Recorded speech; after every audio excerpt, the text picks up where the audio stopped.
नमस्कार, आपलं सर्वांचं उपेक्षित नायक न्यूज चॅनलमध्ये स्वागत आहे.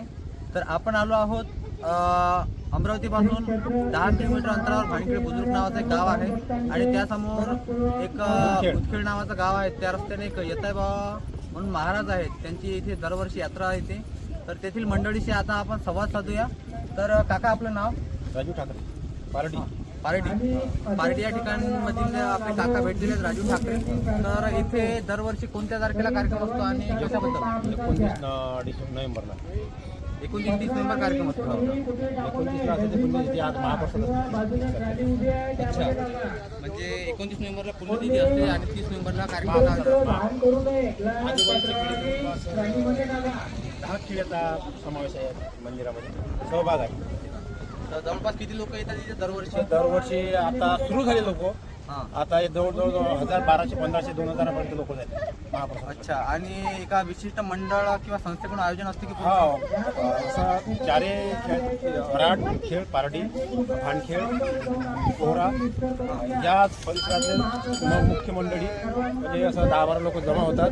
आणि जे कार्यकर्ते आहे खास किशोरराव ढेपे, हां, हे पारडीचे हेच कार्यकर्ते आहेत, त्यांचे सर्व हे सांभाळून घेतात सर्व. आणि सर्व कार्यक्रमाची शहानिशा जे करतात ते किशोरराव ढेपे, म्हणजे कार्यक्रमाचे मुख्य आयोजक किशोरराव ढेपे आहेत. आणि वर्षभर विविध उपक्रम या मंदिरात चालतात की? नाही, वर्षातून वर्षातून एकच होती, वर्षातून पण एकच. चांगला उत्सव होती.